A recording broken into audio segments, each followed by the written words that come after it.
안녕하세요. 반갑습니다. 이번 3000 비기에서도 영양만 듬뿍 가져가시기 바랍니다. 감사합니다.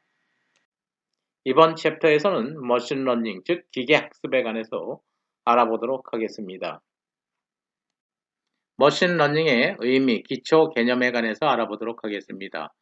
지금까지 우리는 컴퓨터 프로그램을 이용해서 많은 문제를 해결해 왔던 것입니다. 그러나 컴퓨터 프로그램을 이용해서 문제를 해결하는 방식에도 그 한계는 분명히 존재한다는 것입니다.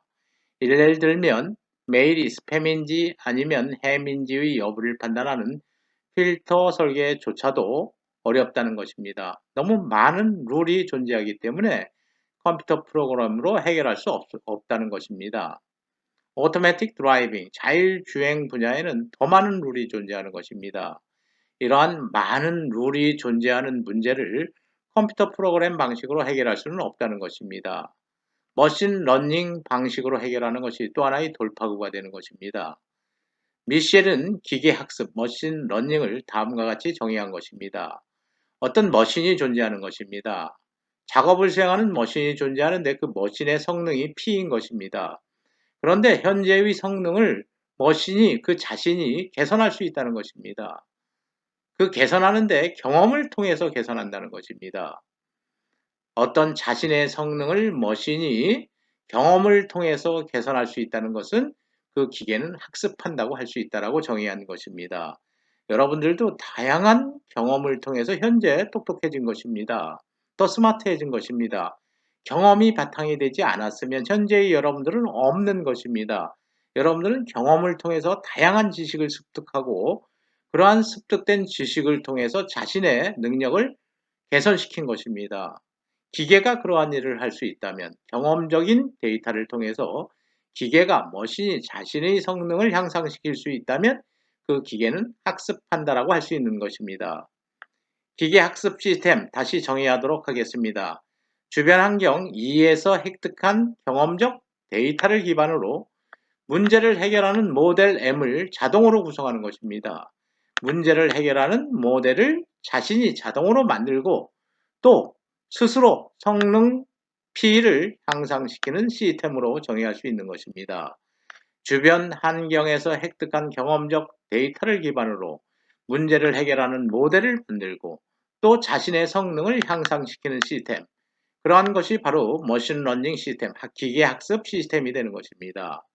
우리가 고려한 파라미터가 환경, environment E, 경험 데이터 D, 모델 M, 성능 P, 퍼포먼스를 고려한 것입니다. 머신러닝의 의미 계속 이어가도록 하겠습니다.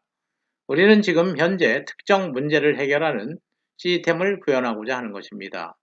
주어진 문제는 영상 내에 포함되어 있는 오브젝트가 요트인지 컵인지 모자인지를 분류하는 문제인 것입니다. 기존의 방식으로 시스템을 구현한다고 한다면 컴퓨터 프로그램으로 개발할 것입니다. 피처를 익스트랙션하는, 즉 특징을 추출하는 알고리즘과 프로그램을 개발할 것입니다. 우리 인간이 개발하는 것입니다. 이러한 특징이 추출되면 이러한 특징에 따라서 컵인지 요트인지 모자인지를 분류하는 클래시피케이션 알고리즘과 프로그램을 개발할 것입니다. 이러한 피처 익스트랙션 알고리즘과 프로그램, 또 클래시피케이션 알고리즘과 프로그램을 인간이 개발하면 컴퓨터는 그 프로그램을 단지 실행시킬 뿐인 것입니다. 모든 문제를 인간이 해결하는 것입니다. 컴퓨터는 지식이 없는 것입니다. 인간이 내린 작업만 성실하게 수행하는 역할을 하는 것입니다. 머신러닝 분야에서는 다른 방식으로 시스템을 구현한다는 것입니다. 우리 인간이 하는 일은 데이터만 입력시켜주면 되는 것입니다. 이러한 데이터를 트레이닝 데이터, 즉 학습 데이터라고 하는 것입니다. 많은 학습 데이터들만 컴퓨터에 입력시켜주면 컴퓨터가 알아서 피처를 추출하는 알고리즘을 만드는 것입니다. 또 그러한 추출된 피처에 따라서 모자인지 컵인지 요트인지를 구분하는 클래시파이어 모델 시스템도 자신이 개발한다는 것입니다. 또 이러한 입력 데이터가 더 양이 많아지면 자신의 분류 성능도 더 높일 수 있다는 것입니다. 이러한 모델이 구현됐을 때 이러한 모자 영상을 입력하면 head, 모자다라고 정답을 맞추는 시스템을 컴퓨터가 스스로 구현하는 것입니다. 이러한 분야를 머신러닝이라고 하는 것입니다. 머신러닝의 개념 정리하도록 하겠습니다. 먼저 학습 과정입니다. 트레이닝 데이터가 있어야 하는 것입니다. 학습 데이터가 머신러닝 시스템에 입력되면 그 학습 데이터를 기반으로 학습 모델, 즉 문제를 해결하는 학습 모델을 만들어내는 것입니다. 또 이러한 학습 데이터의 양이 많아지고 질이 높아지면 머신러닝 시스템은 학습 모델의 성능을 향상시킬 수 있는 것입니다. 학습 과정에 해당하는 부분입니다. 학습이 끝나면 학습 모델이 만들어지는 것입니다. 입력 데이터를 학습 모델에 입력했을 때 그 입력 데이터에 따른 결과가 나오게 되는 것입니다. 이러한 과정이 자신이 갖고 있는 지식을 기반으로 결론을 유추하는 것, 추론 과정이라고 할 수 있는 것입니다. 학습 개념과 추론 개념에 관해서 알아보았습니다. 머신러닝의 기본 개념에 관해서 우리는 지금까지 알아보았습니다. 이제부터는 머신러닝 시스템의 구현 방법에 관해서 알아보도록 하겠습니다. 싱글 뉴런, 즉 하나의 뉴런만으로도 머신러닝 시스템을 구현할 수 있다는 것입니다. 단일 뉴런이 존재하는 것입니다. 입력과 바이어스 신호가 뉴런에 인가될 것입니다. 입력과 뉴런과의 연결은 웨이트로 연결되어 있는 것입니다. 따라서 뉴런에 인가되는 신호는 W1 곱하기 X1 더하기 W2 곱하기 X2 더하기 WN 곱하기 XN이 되는 것입니다. 이러한 값에 바이어스를 더하면 뉴런에 인가되는 최종값이 되는 것입니다. W 곱하기 X의 바이어스 값을 더하면 뉴런에 인가되는 신호가 되는 것입니다. 이러한 신호를 표현할 때 W와 X는 여러 개의 값이 존재하는 것입니다. 행열로 표현하면 수학적 표현이 굉장히 단순해질 것입니다. 따라서 W는 행으로 표현하고 가로로 표현하고 X는 세로, 열로 표현할 것입니다. 따라서 W를 행으로 표현하기 위해서 전치 행렬 트랜스포즈 표시를 한 것입니다. W와 X를 곱한 값에 바이어스를 더하고 그 결과값에 액티베이션 펑션을 취하면 최종 출력이 된다는 의미를 갖는 함수인 것입니다. 이러한 함수는 W와 B, 즉 뉴런에 관계되는 웨이트와 바이어스에 의해서 결정되는 것입니다. W와 B에 의해서 결정되는 함수에 X를 인가하면 그 X값에 따라서 출력이 결정되는 것으로 해석할 수 있는 것입니다. W와 B에 의해서 결정되는 함수 H에 X 입력을 인가하면 그 입력값에 의해서 출력이 결정된다는 것으로 표현할 수도 있는 것입니다. 따라서 Y는 HWB X로 표현할 수도 있는 것입니다. 여기서 사용하는 액티베이션 펑션은 시그모이드 펑션인 것입니다. 1 플러스 엑스포넨셜 마이너스 g분의 1로 표현되는 시그모이드 펑션을 액티베이션 펑션으로 표현한 것입니다. 이러한 액티베이션 펑션은 g가 0일 때 1 더하기 1분의 1, 2분의 1이 되는 것입니다. 물론 g가 양의 값으로 커질 때 제로가 되기 때문에 1에 수렴하는 액티베이션 펑션이 되는 것입니다. g가 음으로 커질 때는 이 값이 무한대가 되기 때문에 0에 수렴하는 액티베이션 펑션이 되는 것입니다. 뉴럴 네트워크 시스템에서 제일 먼저 사용됐던 액티베이션 펑션이 시그모이드 펑션인 것입니다. 이 액티베이션 펑션에는 시그모이드 펑션 이외에 다른 펑션들도 상당히 많이 존재하는 것입니다. 나중에 우리가 한 번에 정리를 할 것입니다. 싱글 뉴런을 이용해서 머신러닝 시스템을 구현하는 방법에 관해서 알아보았습니다. 전 슬라이드에서 우리는 머신러닝 시스템을 싱글 뉴런으로 구현하는 방법에 관해서 알아보았습니다. 우리가 싱글 뉴런으로 구현한 머신러닝 시스템을 응용하는 예를 들어보도록 하겠습니다. 입력은 숫자 2가 있는 영상이 되는 것입니다. 이러한 숫자 2 영상이 입력됐을 때 최종 출력에서는 2인지 아닌지를 판별하는 것입니다. 입력된 숫자 영상이 이 숫자 영상인지 이 숫자 영상이 아닌 다른 영상인지를 판별하는 시스템이라는 것입니다. 여기서 x1에서 xn까지는 숫자 영상의 각각의 하소의 그레이 레벨 값이 될 것입니다. 이러한 그레이 레벨 값과 웨이트 값과 곱해서 최종 바이어스 값과 더한 결과에 액티베이션 펑션을 취하면 하나의 값이 나올 것입니다. 하나의 값이 나왔을 때 그 값이 스레시홀드, 즉 기준값 0.5와 같거나 0.5보다 크면 숫자 2 영상이라고 판별하면 되는 것입니다. 만약에 0.5보다 작다면, 기준값보다 작다면 입력된 영상은 숫자 2와 관련된 영상이 아니다 라고 판별하면 되는 것입니다. 뉴런이 한 개 있을 경우, 싱글 뉴런일 경우에는 출력이 하나이기 때문에 yes 또는 no 두 개 중에 하나로 분류할 수 있는 것입니다. 싱글 뉴런인 경우에는 오직 바이너리 클래시피케이션만 가능하다는 것입니다. 두 개 중에 하나를 분류하는 이러한 시스템으로 응용할 수 있다는 것입니다. 이전 슬라이드에서 우리는 싱글 뉴런을 이용한 머신러닝 시스템 구현 방법에 관해서 알아보았습니다. 이번에는 하나의 레이어상에 여러 개의 뉴런이 있는 시스템을 이용해서 머신러닝 시스템을 구현하는 방법 알아보도록 하겠습니다. 하나의 레이어가 존재하는 것입니다. 이러한 레이어상에는 여러 개의 뉴런이 존재하는 것입니다. 각각의 뉴런에는 입력 신호와 바이어스 신호가 인가될 것입니다. 첫 번째 뉴런에 X1이라는 입력 인가될 것입니다. X2라는 입력도 인가될 것입니다. XN 입력도 인가될 것입니다. 바이어스도 인가되는 것입니다. 두 번째 뉴런에도 마찬가지로 입력과 바이어스가 인가되는 것입니다. 세 번째 뉴런에도 마찬가지로 N개의 입력과 바이어스가 입력되는 것입니다. 뉴런과 입력과의 관계에는 웨이트가 존재하는 것입니다.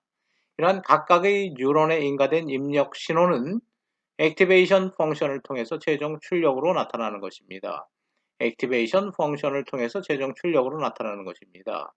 뉴런이 여러 개이기 때문에 출력도 여러 개가 되는 것입니다. 만약에 I1, Y2, Y3 중에서 최대값을 갖는 출력이 Y2라고 한다면 Y2가 선택되는 것입니다. 최대값이 Y1이 최대값을 가질 경우에는 의미 있는 출력은 Y1이 되는 것입니다. 이러한 웨이트 값이 정확하게 설정되었다고 한다면, 학습에 의해서 정답을 맞추는 정확한 웨이트가 설정되었다고 한다면 2라는 숫자 영상이 들어왔을 때 Y2의 값이 최대가 될 것입니다. 만약에 3이라는 영상, 숫자 영상이 들어오면 Y3가 최대가 될 것입니다. 1이라는 숫자 영상이 들어오면 Y1이 최대가 될 것입니다. 최대가 되는 하나를 선택하면 되는 것입니다. 뉴런들이 하나의 레이어상에 여러 개가 있을 때는 출력이 여러 개가 된다는 것입니다. 출력이 여러 개가 된다는 것입니다. 이 중에서 의미 있는 출력은 가장 큰 값을 갖는 하나라는 것입니다. 가장 큰 값을 갖는 하나의 출력이 곧 의미 있는 출력이 된다는 것입니다. 숫자 0에서 9까지를 인식하는 머신러닝 시스템을 구현하기 위해서는 뉴런이 10개가 필요한 것입니다. 뉴런을 10개로 확장하면 숫자 0에서 9까지를 인식하는 머신러닝 시스템이 구현되는 것입니다. 우리는 지금까지 싱글 뉴런을 이용한 머신러닝 시스템 구현, 그리고 다양한 뉴런들로 구성되는 원 레이어를 이용한 머신러닝 시스템 구현에 관해서 알아보았습니다. 그런데 최근에 대부분의 머신러닝 시스템은 딥 뉴럴 네트워크 방식으로 구현된다는 것입니다. 딥이라는 것은 히든 레이어가 여러 개라는 것입니다. 레이어가 여러 개가 사용되는 뉴럴 네트워크라는 것입니다. 인풋 레이어와 아웃풋 레이어 사이에 히든 레이어가 여러 개가 존재하는 네트워크, 머신러닝 시스템을 딥 뉴럴 네트워크라고 하는 것입니다. 딥 뉴럴 네트워크는 히든 레이어가 여러 개인 경우인 것입니다. 이러한 시스템들이 지금 현재 머신러닝 시스템으로 널리 사용되고 있는 것입니다. 머신러닝 시스템 구현 방법 알아보고 있는 것입니다. 머신러닝 시스템을 RNN 방식으로도 설계할 수 있다는 것입니다. 여기서 RNN은 Recurrent Neural Network, 즉 순환신경망인 것입니다. 이러한 순환신경망, 즉 RNN은 연속되는 데이터를 처리할 때 구축되는 머신러닝 시스템인 것입니다. 연속되는 데이터라는 것은 예를 들면 동영상을 들 수 있는 것입니다. 동영상은 여러 개의 프레임이 연속적으로 존재하는 것입니다. 과거의 프레임과 현재의 프레임 간의 관계가 있을 수도 있는 것입니다. 이러한 동영상을 분석할 때 RNN으로 설계할 수도 있는 것입니다. 또 하나 쉽게 우리가 이해할 수 있는 예는 문자를 예측할 때 Hel이 나오면 다음은 hello라는 단어에서 O가 나올 확률이 높다는 것입니다. O라는 문자를 예측하는 시스템, RNN으로 설계하는 것입니다. Hel이 나오고 마지막 L이 나오면 다음 문자는 분명히 O가 나올 것이라는 것을 예측할 것이라는 것입니다. 그러면 마지막 나온 문자가 L이라는 것, 이 부분을 이용해야 된다는 것입니다. 따라서 RNN에서는 과거의 출력이 현재의 출력에 영향을 미치는 시스템이라고 할 수 있는 것입니다. 그림을 통해서 알아보도록 하겠습니다. RNN 시스템을 그림으로 그린 것입니다. 간단하게 축약해서 그린 그림인 것입니다. 펼쳐보면 이러한 그림이 되는 것입니다. T라는 시간에서의 입력과 출력의 관계를 우리가 알아보도록 하겠습니다. T라는 시간에서의 입력 XT가 들어가는 것입니다. 웨이트는 U인 것입니다. 뉴런에 입력되는 것입니다. 따라서 뉴런에는 U 곱하기 XT가 입력될 것입니다. 과거의 출력이 현재의 출력에 영향을 미치는 시스템인 것입니다. 과거의 출력이 뉴런의 입력으로 작용하는 것입니다. 따라서 웨이트는 W인 것입니다. WST-1이 되는 것입니다. WST-1 더하기 UXT가 뉴런에 입력되는 것입니다. 이런 뉴런에 입력되면 액티베이션 펑션이 취해져서 ST가 되는 것입니다. T라는 시간에 뉴런의 스테이트 ST는 WST-1 더하기 UXT에다가 액티베이션 펑션을 취하는 것입니다. 물론 액티베이션 펑션은 다양한 펑션이 존재하는 것입니다. 시그모이드 펑션도 존재하는 거고 10H, 하이퍼블릭 탄젠트 함수도 존재하고 렐루 함수도 존재하는 것입니다. 현재 가장 많이 쓰이는 액티베이션 펑션은 렐루인 것입니다. 나중에 우리가 살펴볼 것입니다. ST라는 뉴런의 출력이 나온 것입니다. 최종 출력은 ST에 V를 곱해주면 되는 것입니다. 최종 출력 OT는 ST에 V를 곱해주는 것입니다. 여기서 softmax 함수도 우리가 나중에 살펴볼 함수인 것입니다. softmax 함수는 이러한 출력 값들을 0에서 1 사이 값으로 표현하는 하나의 방법인 것입니다. 모든 출력 값의 합을 1로 만들기 위해서 모든 출력을 0에서 1 사이 값으로 변환하는 함수다 라고 보시면 될 것입니다. RNN에서 가장 중요한 것은 과거의 출력이 현재의 출력에 영향을 미치는 시스템이라는 것입니다. 머신러닝 연구 동향에 관해서 알아보도록 하겠습니다. 2005년부터 시작된 머신러닝에 관련된 이벤트들 나열해 놓은 것입니다. 2005년 DARPA 즉 Defense Advanced Research Project Agency 미방위고등 연구계획국에서 주최한 그랜드 챌린지에서 우수한 스탠퍼드 대학의 스런이라는 사람이 우승 연설을 하게 되는데 그 주제가 자율주행 자동차였던 것입니다. 머신러닝이었던 것입니다. 2006년에는 캐나다 토론토 대학의 힌튼 교수가 딥 뉴럴 네트워크라는 논문을 발표하게 되는 것입니다. 딥 러닝, 머신러닝이 발전되게 된 계기가 된 것입니다. 힌튼 교수는 AI가 암흑기로 접어들었을 때도 포기하지 않고 계속 AI를 연구한 사람으로서 현재는 3대 거두 중에 한 명으로 추앙받고 있는 것입니다. 힌튼, 루큰, 앤드류 응 3명의 교수가 3대 거두로 추앙받고 있는 것입니다. 2010년에는 튜링상을 받게 되는 것입니다. 튜링상을 받게 되는데 러닝 시어리 분야에서 받게 된다는 것입니다. 학습 분야에서 받게 된다는 것입니다. 튜링상을 계속 베이시언 네트워크 즉 머신 러닝 분야의 연구자들이 받게 되는 것입니다. 2013년에는 구글에서 퀀텀 AI 랩을 운영하게 되는 것입니다. 이런 AI 랩의 기본 주제는 머신러닝이었던 것입니다. 페북에서도 역시 2013년 AI 랩을 운영하게 되는 것입니다. 머신러닝 연구를 상업적으로 활성화시키기 위해서 설립한 AI 랩을 페이스북도 운영하고 있다는 것입니다. 이러한 사건들을 계기로 지금 현재에는 머신러닝 분야가 활발하게 연구되고 있다는 것입니다. 머신러닝에서 사용되고 있는 학습의 종류 먼저 알아보도록 하겠습니다. 슈퍼바이드 러닝이 있는 것입니다. 지도 학습인 것입니다. 선생님이 있는 학습인 것입니다. 정답을 아는 학습 방법인 것입니다. 언슈퍼바이드 러닝, 비지도 학습인 것입니다. 선생님이 없는 자율학습에 해당되는 부분인 것입니다. reinforcement learning은 강화학습인 것입니다. 보상함수가 주어지는 강화학습. 머신러닝에는 크게 세 가지 슈퍼바이드 러닝, 언슈퍼바이드 러닝, reinforcement learning이 있다는 것입니다. 우리가 보통 딥러닝이라는 말을 많이 쓰고 있습니다. 딥러닝은 머신러닝 방식 중에 하나라는 것입니다. 기계를 학습하는 방법에는 여러 가지가 있는데 그 중에 하나의 방법이 딥러닝이라는 것입니다. 딥러닝은 뉴럴 네트워크 방식의 머신러닝이다 라고 보시면 되는 것입니다. 머신러닝에서의 학습 방식 분류 정리하도록 하겠습니다. 머신러닝에서 사용되는 학습 방식은 크게 두 가지로 분류할 수 있는 것입니다. 슈퍼바이드 러닝, 즉 지도학습과 언슈퍼바이드 러닝, 비지도학습으로 분류할 수 있는 것입니다.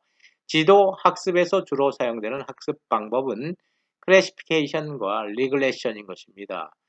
비지도학습, 즉 언슈퍼바이드 러닝에서 사용되고 있는 학습 방법은 클러스터링인 것입니다.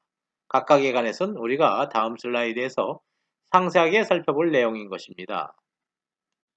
머신러닝에서 사용되고 있는 학습 방법 알아보도록 하겠습니다.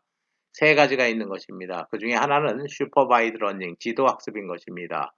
지도학습은 정규 수업에 해당하는 학습 방법인 것입니다. 정규 수업에는 선생님이 참여하고 있는 것입니다. 슈퍼바이드 러닝에도 역시 선생님이 참여하는 것입니다. 선생님이 참여한다는 것은 정답을 알고 있다는 것입니다. 정답을 가르쳐주는 선생님이 있다는 것입니다. 슈퍼바이드 러닝, 정규 수업에 해당하는 학습 방법, 우리가 구체적으로 알아볼 것입니다. 언슈퍼바이드 러닝은 선생님이 참여하지 않는 학습 방법, 즉 자율 학습에 해당하는 학습 방법인 것입니다. 정답을 모르는 경우에 자율적으로 학습하는 방법인 것입니다. 보상 함수가 사용되는 reinforcement learning도 있는 것입니다. 강화 학습이라고 하는 것입니다. 특별 수업에 해당하는 학습 방법인 것입니다. 먼저 슈퍼바이드 러닝, 즉 지도 학습에 관해서 상세하게 알아보도록 하겠습니다. 지도 학습이라는 것은 어떤 입력에 대해서 어떤 결과가 나와야 되는지, 즉 어떤 입력에 대해서 어떤 출력이 나와야 하는지 사전에 알고 있는 경우에 사용되는 학습 방법인 것입니다. 어떤 결과가 나와야 되는지, 즉 정답을 알고 있는 경우에 사용되는 학습 방법이라는 것입니다. 이러한 경우에 특정 입력에 대해서 특정 출력이 나오도록 학습 모델을 만들어내는 것입니다. 특정 입력에 대해서 우리가 원하는 출력이 나오는 학습 모델을 만들 때 사용하는 학습 방법이 슈퍼바이드 러닝, 지도학습이라는 것입니다. 지도학습에서 사용되는 트레이닝 데이터, 학습 데이터는 입력과 정답인 것입니다. 다시 말하면 입력과 출력인 것입니다. 입력과 출력을 알고 학습 모델을 만들어내는 학습 방식, 슈퍼바이드 러닝인 것입니다. 리그레션 방법, 지도 학습 방법의 하나라고 할 수 있는 것입니다. 리그레션은 해기 방법이라고 하는 것입니다. 해기 방법이라는 것은 일반적으로 독립변수와 종속변수 간의 관계를 일반화하는 방법을 의미하는 것입니다. y는 equal ax에서 x는 독립변수인 것입니다. x와 y의 관계는 a, 비례상수에 의해서 결정되는 것입니다. 이와 같이 독립변수 x와 y를 만족하는 a를 구하는 방식, 이 방식이 바로 해기 방법에 해당하는 것입니다. 이러한 해기 방법도 지도학습 중에 하나라는 것입니다. 예를 들면 아파트 평수와 가격의 관계로부터 우리가 아파트 평수를 입력하면 가격을 맞추는 학습 모델을 만들 수 있다는 것입니다. 트레이닝 시키는 것입니다. 우리가 사전 데이터를 갖고 있는 것입니다. 30평이 입력되면 3억이 나와야 되는 것입니다. 정답을 갖고 있는 것입니다. 40평을 입력하면 4억이 나와야 되는 것입니다. 50평의 아파트 평수를 입력하면 5억이 나와야 되는 것입니다. 계속 원하는 정답이 나올 수 있도록 학습 모델을 트레이닝 시키는 것입니다. 트레이닝 시킨 후에 35평을 입력하면 3억 5천이라는 정답을 학습 모델이 만들어 낼 수 있는 것입니다. 스팸 메일을 필터링하는 스팸 필터를 설계하는데도 리그레션 방법, 해기 방법이 사용될 수 있다는 것입니다. 지도 학습에 의해서 스팸 필터도 설계할 수 있다는 의미가 되는 것입니다. 이러한 경우에 트레이닝 데이터는 다양한 이메일이 된다는 것입니다. 그런데 그러한 이메일에는 항상 레이블이 붙어 있어야 된다는 것입니다. 이러한 이메일은 스팸이다. 이러한 이메일은 햄이다. 이러한 이메일은 스팸이다. 이렇게 입력과 정답을 알고 학습 모델을 만들어내는 것입니다. 학습 모델을 만들어낸 후에 특정 메일을 입력하면 이 메일은 스팸이다 또는 햄이다 라고 알아낼 수 있는 것입니다. 지도 학습에 관해서 우리가 상세하게 알아본 부분입니다. 비지도 학습에 관해서 알아보도록 하겠습니다. 비지도 학습에서 사용되는 트레이닝 데이터, 학습 데이터는 오직 입력 하나뿐인 것입니다. 출력 또는 정답을 알 수가 없는 것입니다. 비지도 학습이라는 것은 입력 데이터로부터 숨겨진 패턴 또는 규칙을 탐색해서 분류하는 학습 방법을 의미하는 것입니다. 주어진 입력 데이터에 숨겨진 패턴 또는 룰을 탐색해서 학습 모델을 만들어내는 학습 방법이라고 할 수 있는 것입니다. 예를 들면 이건 사과, 이건 고양이, 이건 사람과 같은 가르침, 즉 정답을 알 수가 없는 것입니다. 선생님이 없는 것입니다. 이런 가르침 없이 그냥 사과, 고양이, 사람들 다 주고 구분해봐라 라고 시키는 학습 방법인 것입니다. 머신러닝 시스템은 이러한 입력에 해당하는 패턴 또는 룰을 알아낼 것입니다. 그러한 패턴 또는 룰에 따라서 분류하거나 또는 클러스터링 같은 것끼리 모아놓는 그룹핑 작업을 수행할 것입니다. 비지도 학습에서의 출력은 클래시피케이션 또는 클러스터링, 군집화, 그룹핑에 관련된 부분인 것입니다. 정답을 모르는 경우의 학습 방법, 즉 선생님이 존재하지 않는 학습 방법인 것입니다. 수많은 입력 데이터 속에 숨겨진 패턴을 발견하는 것입니다. 즉 다시 말하면 각각의 입력에 해당하는 특징을 추출하는 것입니다. 특징이 같은 것끼리 클러스터링, 그룹핑 한다거나 특징에 따라서 분류하는 학습 방법, 비지도 학습에 해당하는 부분인 것입니다. 구글에서는 구글 X 프로젝트를 수행했던 것입니다. 구글 X 프로젝트의 문제는 고양이 사진을 찾아내는 실험인 것입니다. 고양이 사진에서 찾아낼 수 있는 특징을 이용해서 고양이 사진만을 따로 분류해내는 실험 또는 고양이 사진만을 하나로 그룹핑하는 실험을 수행한 것이 곧 구글 X 프로젝트였던 것입니다. 고양이에는 눈이 2개이고 발이 4개이고 털이 있고 코 주변에 수염이 있고 귀가 뾰족하게 머리 위에 있는 특징 등이 존재하는 것입니다. 이러한 고양이의 특징을 이용해서 고양이 사진만을 따로 하나로 그룹핑, 분집화, 클러스터링 하는 프로젝트가 곧 구글 X였던 것입니다. 구글 X는 최초로 수행한 비지도 학습 방법이었다는 것입니다.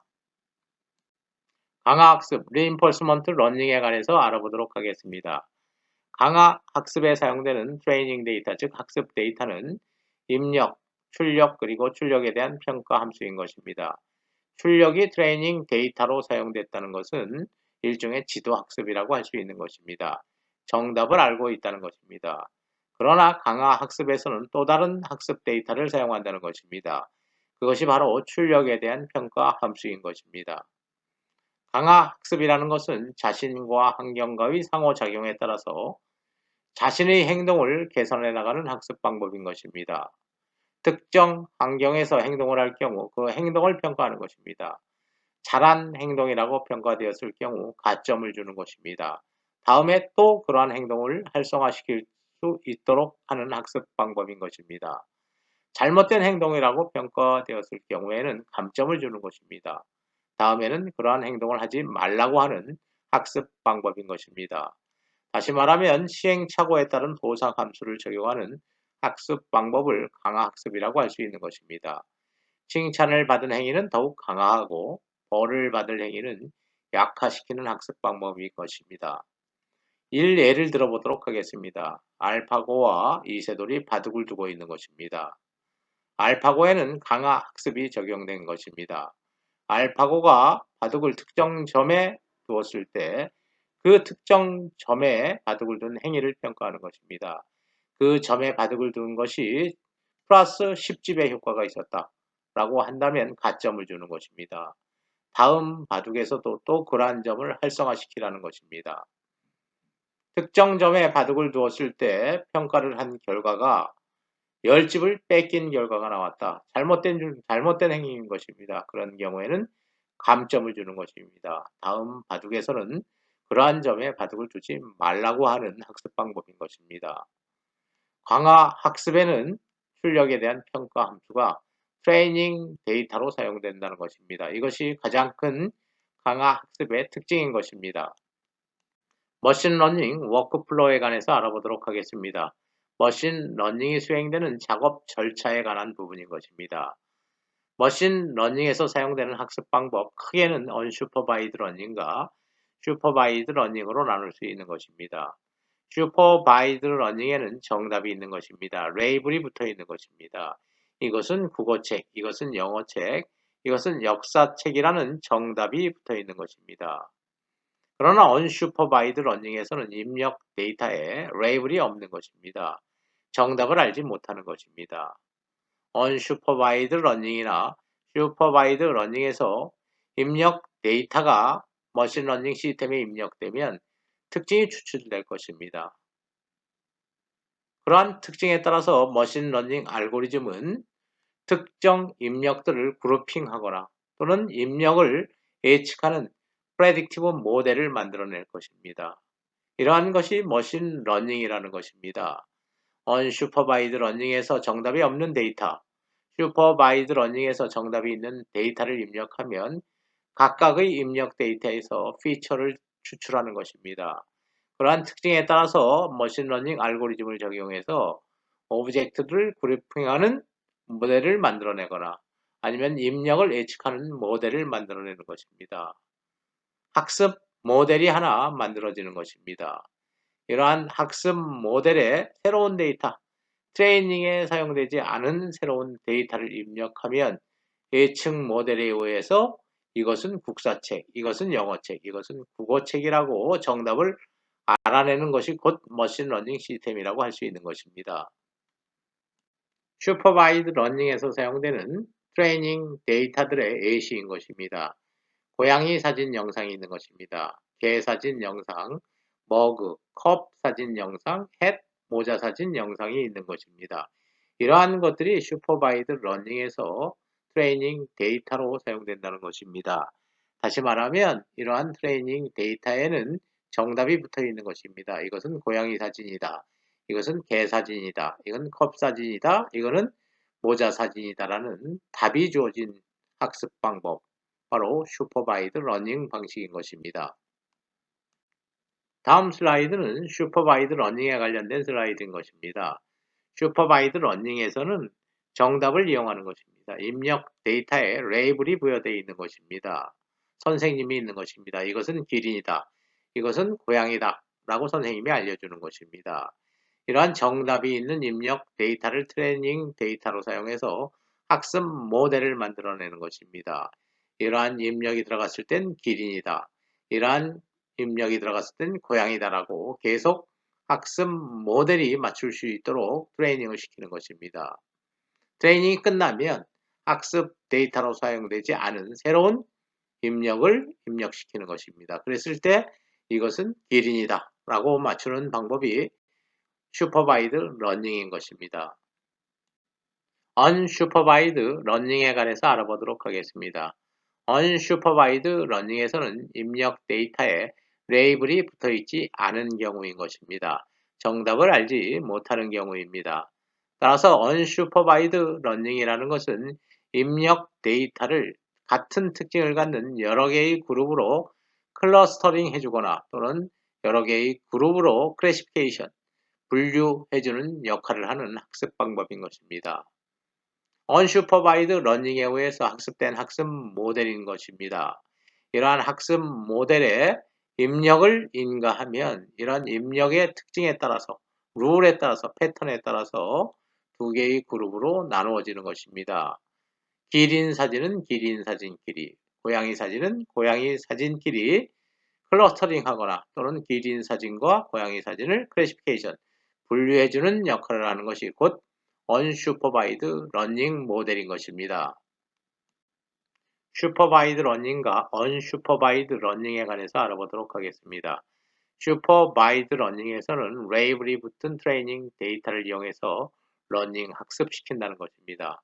반면에 언슈퍼바이드 러닝에서는 레이블이 붙어 있지 않은 데이터를 트레이닝 데이터로 사용하는 것입니다. 예를 들면 구글에서 뉴스를 그룹핑하는 것, 언슈퍼바이드 러닝에 의해서 그룹핑하는 것입니다. 또는 워드를 클러스터링하는 것, 예를 들면 아침 인사에 해당하는 단어들 또는 저녁 인사에 해당하는 단어들을 서로 클러스터링하는 것, 이러한 것들이 언슈퍼바이드 러닝에 해당한다고 할 수 있는 것입니다. 앞으로 여러분들이 다루게 될 대부분의 머신 러닝 시스템은 딥 러닝 시스템인 것입니다. 레이어들이 굉장히 많은 것입니다. 레이어들이 굉장히 깊다. 많은 히든 레이어들이 사용된다는 것입니다. 그런데 이러한 레이어들의 위치해 있는 특정 뉴런들은 각각의 자기 역할을 한다는 것입니다. 예를 들면 이 레이어에 속해 있는 이러한 분홍색 뉴런은 다이아고널 라인, 즉 대각선 특징을 구별하는 역할을 수행한다는 것입니다. 대각선 특징을 구별하는데 이 뉴런이 굉장히 민감하다는 것입니다. 이러한 레이어에 있는 분홍색 뉴런은 사람의 얼굴을 판단하는 역할을 한다는 것입니다. 이것은 사람의 얼굴이다 라고 판단하는데 중요한 역할을 한다는 것입니다. 이러한 레이어에 포함되어 있는 분홍색 뉴런은 이러한 사진은 고양이 사진이다 라고 판단하는데 주요한 역할을 한다는 것입니다. 여러 개의 레이어들이 사용되고 각각의 레이어에 위치한 특정 뉴런들은 자기 기능을 수행하고 있다는 것입니다. 다음은 언슈퍼바이드 러닝에서 클러스터링을 위해서 주로 사용되는 K-민 알고리즘에 관해서 알아보도록 하겠습니다. 먼저 클러스터링을 위해서는 데이터셋이 주어지는 것입니다. 2000 공간 내에 다양한 데이터들이 존재하는 것입니다. 이러한 데이터들은 특징에 따라서 여러 개의 그룹으로 클러스터링이 될 것입니다. 두 번째 단계에서는 클러스터의 개수를 지정하는 것입니다. 이러한 다양한 데이터들을 몇 개의 그룹으로 클러스터링 할지 결정하는 것입니다. 그림에서는 3개의 클러스터를 지정하고 있는 것입니다. C1, C2, C3를 지정하는 것입니다. 3개의 그룹으로 클러스터링 하겠다는 것입니다. 여러분들 쉽게 맞춤형 티셔츠가 있는데 사이즈에 따라서 S1, S2, S3 그룹으로 클러스터링 하는 것을 생각할 수도 있는 것입니다. 가로축은 티셔츠의 폭으로 생각할 수 있는 것입니다. 세로축은 티셔츠의 길이로 생각하면 되는 것입니다. C1, 즉 클러터링 1인 경우에는 폭은 좁지만 길이가 긴 티셔츠를 의미하는 것입니다. C2인 경우에는 길이도 길고 폭도 넓은 티셔츠 그룹에 해당하는 것입니다. C3 그룹은 폭은 넓지만 길이는 짧은 티셔츠 그룹에 해당하는 클러스터인 것입니다. 그림에서는 C1, C2, C3 3개의 그룹으로 클러스터링을 하겠다는 의미에서 클러스터를 3개로 지정한 것입니다. 다음은 각각의 데이터를 클러스터에 해당시키는 것입니다. 첫 번째 1번 데이터는 C1에 가장 가까울 것입니다. 거리상 가장 가까운 클러스터를 선택하는 것입니다. nearest distance를 기준으로 한다는 것입니다. 1번 데이터는 C1에 해당될 것입니다. 물론 2번 데이터도 C1에 해당될 것입니다. 3번 데이터는 C2에 해당될 것입니다. 5번 데이터는 당연히 C3에 해당될 것입니다. 4번 데이터는 C3보다 C1에 가깝기 때문에 C1에 속하게 될 것입니다. 1단계에서 각각의 데이터를 각각의 클러스터에 속하게 하는 것입니다. 1번, 2번, 4번 데이터가 C1에 가장 가까운 데이터인 것입니다. 5번 데이터 하나가 C3에 가까운 것입니다. 다음 3번, 6번, 7번 데이터는 C2에 가까운 것입니다. 1단계에서 3개의 그룹으로 클러스터링 된 것입니다. 네 번째 단계에서는 클러스터 중심을 할당된 데이터들의 중심으로 이동시키는 것입니다.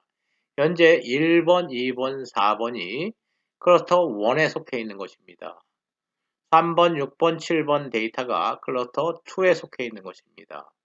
클러스터 3에는 5번 데이터 하나만이 속해 있는 것입니다. 클러스터의 중심을 데이터들의 중심으로 이동시킬 것입니다. 클러스터가 C1이 이동되는 것입니다. 1, 2, 4의 중심으로 이동된 것입니다. 가로축의 특징과 세로축의 특징을 고려해서 중심으로 이동시키는 것입니다. 클러스터 2의 위치는 이 지점이었으나 3번, 5번, 7번의 중심이 되는 지점 C2로 이동하는 것입니다. 클러스터 3에 속한 데이터는 5번 데이터 하나였던 것입니다. 따라서 클러스터가 바로 5번 데이터의 중심으로 이동할 것입니다. 클러스터의 중심을 이동시킨 것입니다. 데이터 중심으로 이동시키는 것입니다. 다음은 데이터를 클러스터의 중심에 재할당할 것입니다. 클러스터가 C1, C2, C3로 이동한 것입니다. 이 경우에 1번, 2번 데이터는 변함없이 C1에 속할 것입니다. 역시 3번, 6번, 7번 데이터도 클러스터의 중심이 이동했다고 하더라도 C2에 속할 것입니다. 그러나 4번 데이터인 경우에는 클러스터가 C3가 이동하고 C1이 이동했기 때문에 오히려 C3에 가까워지는 것입니다. 따라서 4번 데이터는 C3에 다시 재할당하는 것입니다. 다섯 번째 단계에서 데이터를 클러스터 중심에 재할당하는 것입니다. 물론 그 기준은 nearest distance였던 것입니다. 다음은 반복 단계, 즉 이터레이션 단계인 것입니다. 클러스터 중심을 데이터들의 중심으로 이동하고 다시 데이터들을 클러스터 중심에 재할당하는 것을 계속 반복하는 것입니다. 클러스터 2에 3번, 6번, 7번이 속해 있던 것입니다. 클러스터 1에는 4번이 이동하고 1, 2, 3번이 속했던 것입니다. 따라서 클러스터 1의 중심은 다시 이동할 것입니다. 클러스터 3에는 원래는 5번 데이터만 할당되었으나 4번이 다시 재할당된 것입니다. 따라서 클러스터의 중심은 4번과 5번의 중심인 이 지점으로 이동하는 것입니다. 이렇게 클러스터의 중심을 이동시키고 또다시 그러한 클러스터의 중심에 해당하는 데이터들을 재할당하는 과정을 계속 반복하면 최종적으로 unsupervised learning에 의해서 데이터들이 클러스터링 될 것입니다. K-mean 알고리즘 많이 사용되고 있는 알고리즘인 것입니다. 다음은 클러스터 중심의 초기치를 설정하는 방법 알아보도록 하겠습니다. 물론 랜덤하게 불규칙하게 설정하는 방법도 있을 것입니다. 그러나 초기치를 특정 룰에 따라서 매뉴얼리 수동으로 설정하는 방법도 있는 것입니다. 가장 일반적으로 사용되는 방식은 첫 번째 데이터의 클러스터 1의 중심을 설정하는 것입니다. C1이 1번 데이터의 중심에 설정된 것입니다. 두 번째 클러스터의 중심은 1번 데이터 클러스터 1의 중심에서 가장 먼 곳에 설정하는 것입니다. 클러스터 1 중심에서 가장 먼 곳의 데이터는 7번인 것입니다. 7번 데이터의 중심에 C2를 설정하는 것입니다. 다음 세 번째 클러스터 중심은 C1과 C2에서 가장 먼 곳 데이터, 즉 5번이 될 것입니다. 5번에 C3 클러스터의 중심을 할당하는 것입니다. 다양한 방법으로 초기치를 할당할 수 있을 것입니다. 이러한 초기치를 어떻게 설정하느냐에 따라서 클러스터링 하는데 걸리는 시간이 결정될 것입니다. 초기치를 설정하는 문제도 굉장히 중요한 문제가 되는 것입니다. K-mean 알고리즘을 이용해서 주어진 데이터셋을 두 개의 그룹으로 클러스터링하는 과정을 나타낸 그림인 것입니다. 주어진 데이터셋입니다. 두 개의 그룹으로 클러스터링하기 위해서 클러스터의 중심을 파란색과 빨간색으로 설정한 것입니다. 이러한 데이터들은 파란색 중심에 가까운 데이터들과 빨간색 중심에 가까운 데이터들로 할당될 것입니다. 윗부분 파란색으로 표시된 것들이 파란색 클러스터 중심에 가까운 데이터들인 것입니다. 빨간색 클러스터 중심에 가까운 데이터들, 빨간색으로 표시된 데이터들인 것입니다. 이런 경우에 두 개의 그룹을 나눌 수 있는 직선은 분홍색이 될 것입니다. 파란색 데이터와 빨간색 데이터. 그러나 이러한 파란색 데이터와 이러한 빨간색 데이터는 같은 그룹의 데이터인 것입니다. 붙어 있는 것입니다. 역시 마찬가지로 이 부분에서도 빨간색 데이터와 파란색 데이터는 같은 그룹의 데이터인 것입니다. 이러한 직선은 부적절하다고 할 수 있는 것입니다. 즉, 두 개의 그룹으로 분류할 수 있는 직선이 아닌 것입니다. K-민 알고리즘에서는 이러한 문제점을 해결하기 위해서 중심점을 데이터의 중심으로 이동하는 것입니다. 클러스터의 중심을 데이터의 중심으로 이동한 것입니다.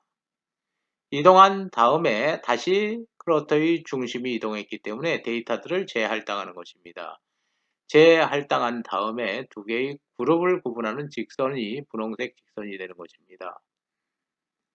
다시 클러스터의 중심이 이동되는 것입니다. 데이터의 중심으로 클러스터의 중심이 이동하는 것입니다. 데이터들이 이동된 클러스터의 중심에 재할당됐기 때문에 클러스터의 중심은 다시 이동하는 것입니다. 클러스터의 중심이 이동한 다음에 다시 데이터들을 재할당하는 것입니다. 재할당한 다음에 두 개의 그룹을 분류하는 직선은 분홍색 직선이 되는 것입니다. 클러스터의 중심을 다시 이동시킬 것입니다. 클러스터의 중심이 이동한 후에 재할당됐기 때문에 다시 클러스터의 중심을 데이터의 중심으로 이동하는 것입니다. 데이터의 중심으로 클러스터의 중심이 이동했기 때문에 다시 데이터들을 재할당하는 것입니다. 재할당한 후에 두 개의 그룹을 분류하는 직선이 분홍색 직선이 되는 것입니다. 최종적으로는 빨간색의 데이터와 파란색의 데이터로 두 개의 그룹으로 분류된 것입니다. 리인포스먼트 러닝에 관련된 부분입니다. 강화 학습에서는 출력의 평가 함수를 트레이닝 데이터로 활용한다는 것입니다.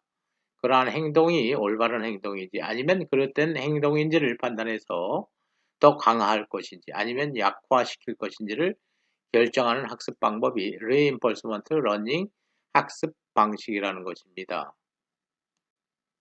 reinforcement learning, 즉 강화 학습에서의 학습 과정, 시나리오에 관해서 알아보도록 하겠습니다.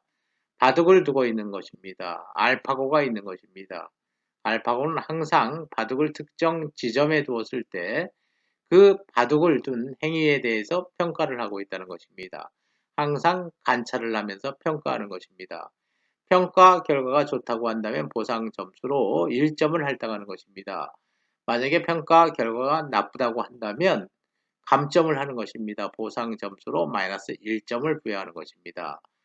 평가가 불가능한 경우에는 보상 점수는 0이 될 것입니다. 평가하지 않겠다, 보상하지 않겠다라는 의미에 해당하는 부분입니다. 이러한 평가 결과에 따라서 다음 액션이 결정된다는 것입니다. 즉, 다시 말하면 강화 학습의 대상이 되는 에이전트는 항상 자신의 보상 점수가 최대가 될 수 있도록 행동한다는 것입니다.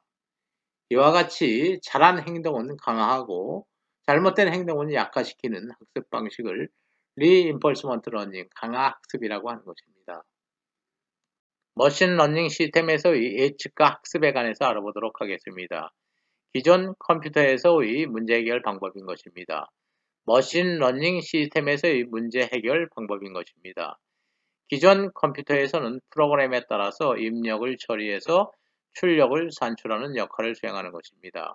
이러한 프로그램은 사람들이 만들어준 문제 해결 방법인 것입니다.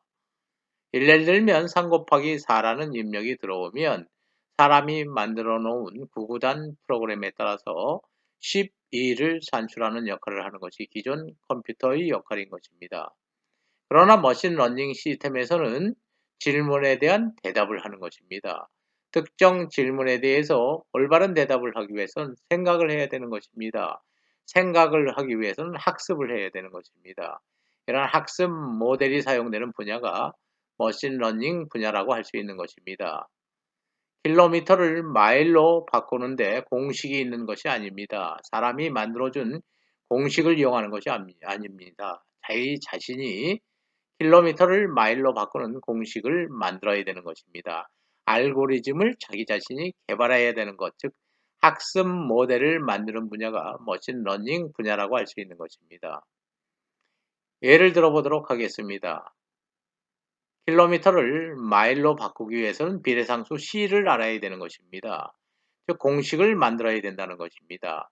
물론 비례상수는 0.62137인 것입니다. 주어진 킬로미터에 C값 0.62137을 곱하면 결국은 마일로 바뀌는 것입니다. 이러한 공식에 의해서 해결하는 것이 기존의 컴퓨터에서의 프로그램 방식인 것입니다. 그러나 머신 러닝에서는 이러한 공식을 모르는 것입니다. C값을 자기 자신이 알아내야 하는 것입니다. 학습을 통해서 C값을 결정해야 하는 것입니다. 머신러닝 시스템의 입력을 100km로 인가한 것입니다. 머신러닝 시스템에선 초기치를 0.5로 한 것입니다. 비례상수를 0.5로 했기 때문에 50마일이 산출되는 것입니다. 실제 값은 62.137이 나와야 하는데 50마일이 나온 것입니다. 오차가 11.137만큼 발생한 것입니다. 이런 오차를 고정해 나가는 것이 곧 학습 과정인 것입니다. 따라서 비례상수 0.5를 0.6으로 늘린 것입니다. 일종의 학습을 한 것입니다. 100km를 입력으로 하면 다시 60마일이 나온 것입니다. 그래도 오차가 존재하는 것이다. 2.137이라는 오차가 존재하는 것입니다. 따라서 다시 비례상수를 0.7로 높인 것입니다. 100km의 입력을 집어넣으면 70마일이 나올 것입니다. 70마일이라는 것은 다시 정답과는 오차가 있는 것입니다. 근데 오차가 마이너스 값인 것입니다. 따라서 다시 비례상수 0.7을 0.61로 다시 조정한 것입니다. 학습에 의해서 조정하는 것입니다. 100km를 입력하면 그때 정답 61마일이 나오는 것입니다. 물론 실제 값과는 오차가 존재하는 것입니다. 그러한 오차가 우리가 인정할 수 있는 범위라면 0.61로 학습을 끝내는 것입니다. 학습에 의해서 킬로미터를 마일로 바꾸는 비례상수를 알아내는 과정을 우리가 간단하게 알아보는 것입니다. 머신러닝 시스템에서는 예측 모델이 필요한데 그러한 예측 모델을 만들기 위해서는 학습 과정을 거쳐야 된다는 것입니다. 학습 과정을 거쳐서 만든 예측 모델을 한마디로 학습 모델이라고 하는 것입니다. 머신러닝에서의 분류와 학습 알아보도록 하겠습니다. 무당벌레와 애벌레를 분류하는 문제가 주어진 것입니다. 무당벌레는 폭은 넓지만 길이는 짧은 특성을 갖고 있는 것입니다. 애벌레인 경우에는 폭은 좁지만 길이는 긴 특성을 갖고 있는 것입니다. 애벌레와 무당벌레를 구분하기 위해서 초기치 직선으로 이러한 직선을 사용한 것입니다.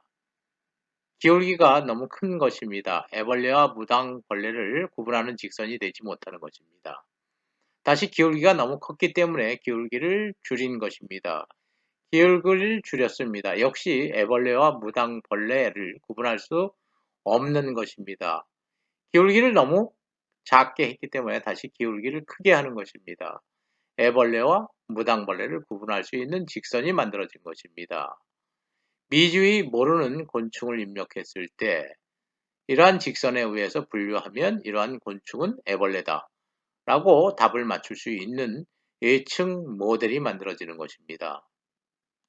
머신러닝에서의 분류와 학습에 관한 예제 알아보도록 하겠습니다. 먼저 트레이닝 데이터, 학습 데이터 두 개가 주어진 것입니다. 첫 번째 학습 데이터는 폭이 3.0이고 길이가 1이면 무당벌레라는 것입니다. 폭이 3.0이고 길이가 1이면 무당벌레라는 트레이닝 데이터가 주어진 것입니다. 또 하나의 트레이닝 데이터가 주어진 것입니다. 폭이 1.0이고 길이가 3.0이면 애벌레라는 것입니다. 애벌레와 무당벌레에 관련된 정답 두 개가 주어진 것입니다. 우리는 애벌레와 무당벌레를 구분하는 직선을 구해야 되는 것입니다. 직선의 방정식을 구하면 되는 것입니다. 그러한 직선의 방정식은 수학적으로 y는 이꼬로 ax로 표현할 수 있는 것입니다. 이 a가 우리가 학습에 의해서 얻어야 될 값이 되는 것입니다. 기울기가 얼마냐에 따라서 무당벌레와 애벌레를 구분할 수도 있고 구분하지 못할 수도 있는 것입니다. 첫 번째 학습 데이터를 이용하도록 하겠습니다. x가 3.0일 때 y 값은 1이 되기 때문에 y 값은 x가 3일 때 y 값, 분류하는 직선의 y 값은 1보다는 더 커야 되는 것입니다. 그래야지 위쪽으로 직선이 그어질 것입니다. y 목표값을 1.1로 설정하도록 하겠습니다. x가 3일 때 y 목표값은 1.1이 되는 것입니다. 무당벌레 위쪽으로 선을 긋겠다는 것입니다. y는 ax에서 a의 초기값 아무도 모르는 것입니다. 초기값을 0.25로 랜덤하게 가져가는 것입니다. y는 0.25x가 되는 것입니다. y는 0.25x에서 x 대신에 3을 대입하면 y값이 0.75가 되는 것입니다. 즉 다시 말하면 y값이 0.75이기 때문에 밑으로 그어지는 직선이 되는 것입니다. 오차가 있다는 것입니다. 이러한 기울기가 너무 작기 때문에 기울기를 보정해서 더 크게 만들어야 될 것입니다. y 목표값을 우리가 1.1로 설정한 것입니다. 에러는 1.1에서 0.75를 빼면 0.35가 되는 것입니다. 이 에러를 반영해서 이 직선의 기울기를 더 크게 보정해야 되는 것입니다. 다음 슬라이드에서 살펴보도록 하겠습니다. 첫 번째 트레이닝 데이터 x는 3.0일 때 y는 1.0이 된다는 트레이닝 데이터를 이용해서 학습을 해보도록 하겠습니다. y는 ax에서 a의 초기값을 우리가 임의로 0.25로 설정한 것입니다. 초기값에 의해서 결정되는 직선의 방정식 y는 0.25x였던 것입니다. y는 0.25x에서 x 대신에 3.0을 대입하면 0.75가 된 것입니다. 목표값과 오차가 있는 것입니다. 우리가 지금 현재 가정한 직선의 방정식은 y는 이퀄 ax입니다. 원하는 직선의 방정식에서는 기울기를 보정한 직선의 방정식이 되어야 하는 것입니다.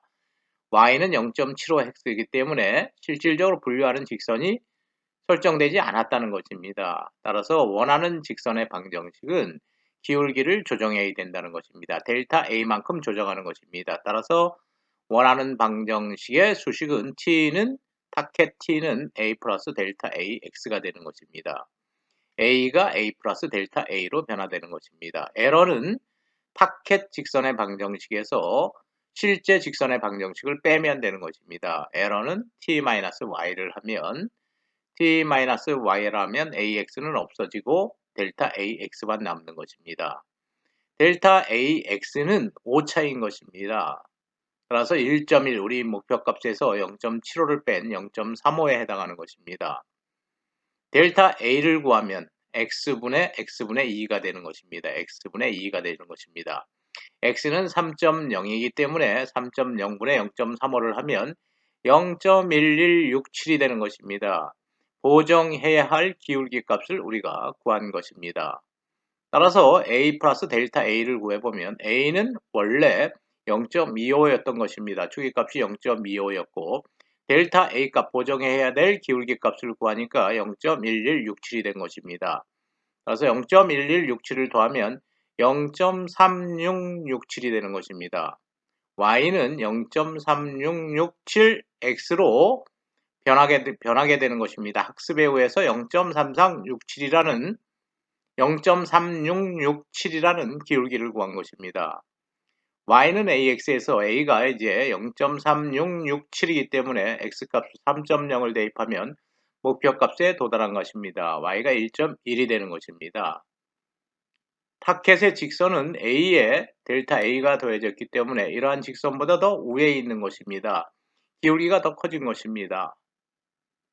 타켓은 실질적으로 애벌레와 무당벌레를 구분할 수 있는 직선이 되는 것입니다. 다음은 두 번째 학습 데이터를 이용해서 트레이닝을 시켜보도록 하겠습니다.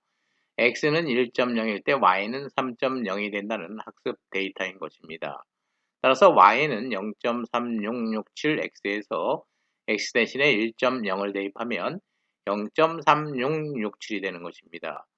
y 목표치를 우리가 3.0보다는 작은, 그래야지 분류가 가능한 것입니다. 3.0보다는 y값이 작아야지 이 직선이 애벌레와 무당벌레를 구분할 수 있는 것입니다. 따라서 목표값을 2.9로 설정한 것입니다. 에러는 2.9 빼기 0.3667이 돼서 2.5333이 산출되는 것입니다. 델타 A는 x분의 2인 것입니다. 델타 A는 x분의 2인 것입니다. x가 1.0일 때 에러는 2.5333이기 때문에 계산을 하면 2.5333이 되는 것입니다. a에 델타 a를 더해서 기울기를 보정하는 것입니다. 원래 기울기는 0.3667이었던 것입니다.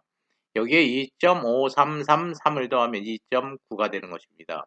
y는 2.9x가 되는 것입니다. 기울기가 굉장히 커진 것입니다. y는 2.9x가 된 것입니다. 첫 번째 트레이닝 데이터와 두 번째 트레이닝 데이터로 보정한 직선의 방정식인 것입니다. 첫 번째 트레이닝 데이터로 보정한 직선의 방정식은 기울기가 0.3667인 것입니다. 첫 번째 트레이닝 데이터보다 약간 위에 있는 직선인 것입니다. 두 번째 트레이닝 데이터에 의해서 학습한 직선의 방정식은 두 번째 데이터, 즉 x가 1일 때 y가 3인 두 번째 데이터 바로 밑에 있는 직선인 것입니다. 여기서 문제점이 하나 존재하는 것입니다. 첫 번째 학습 데이터에서 두 번째 학습 데이터를 적용해서 트레이닝을 하는 경우 첫 번째 학습 데이터의 영향은 없어진다는 것입니다. 두 번째 학습 데이터에 좌우된다는 것입니다. 두 번째 학습 데이터, 즉 x가 1일 때 y가 3.0, x가 1일 때 y가 3.0에 가까운 직선의 방정식이 얻어진다는 것입니다. 한 번에 너무 많이 학습을 한 것입니다. 기울기가 너무 많이 커진 것입니다. 이러한 문제점을 다음 슬라이드에서 우리가 논의할 것입니다. 러닝 레이트의 개념에 관해서 알아보도록 하겠습니다. 러닝 레이트의 조절에 관련된 부분입니다. 러닝 레이트라는 것은 학습률의 의미를 갖는 것입니다. 앞의 슬라이드에서 우리는 이전의 학습 데이터에 의한 업데이트 결과는 무시되고 마지막 학습 데이터에 의한 업데이트 결과만 반영되는 것을 보았습니다. 최초의 방정식입니다.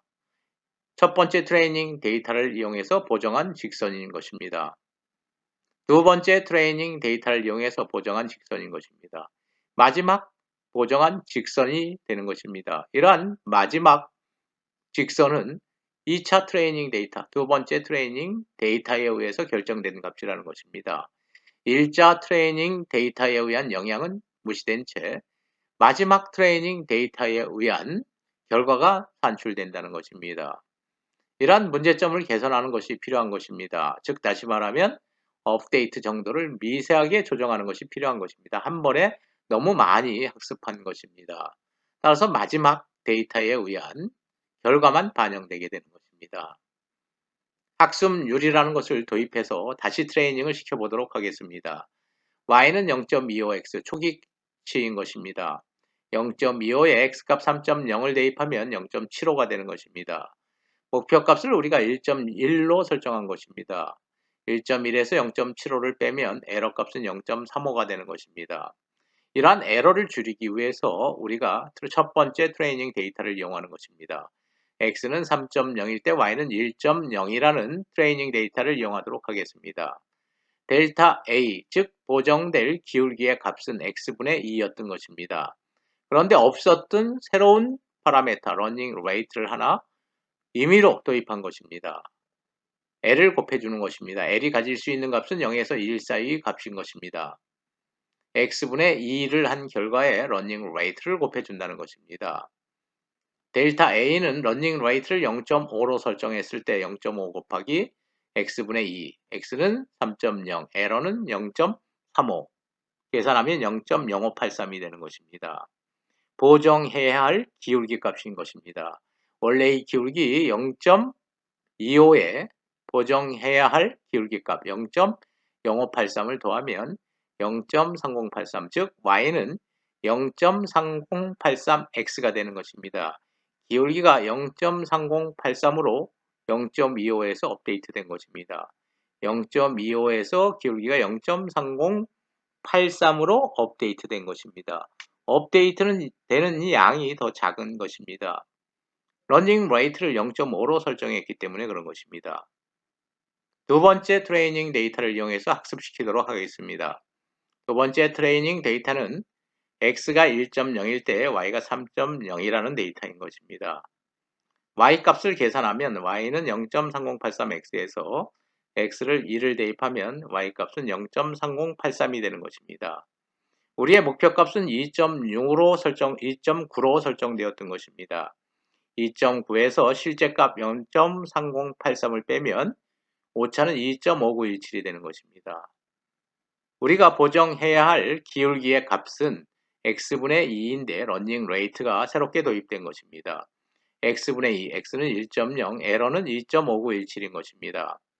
이러한 계산값에 0.5라는 러닝 레이트 값을 곱해주는 것입니다. 출력은 1.2958이 될 것입니다. 보정해야 할 기울기의 값입니다. 원래 기울기의 값 0.3083에 보정해야 할 기울기의 값 1.2958을 더하면 1.6042가 되는 것입니다. 따라서 최종 y는 기울기 1.6042x가 되는 것입니다. y는 1.6042x라는 직선의 방정식이 얻어지는 것입니다. 러닝 레이트를 도입하지 않았을 때보다 그 업데이트되는 양이 더 작은 것입니다. 단계별로 학습을 시킨다는 것입니다. 따라서 마지막 데이터에 의해서 최종 결과가 좌우되는 것은 없어지는 것입니다. 이러한 러닝 레이트의 개념은 굉장히 중요한 것입니다. 얼마나 세분해서 단계별로 학습할 것인가를 결정해주는 파라메타가 되는 것입니다.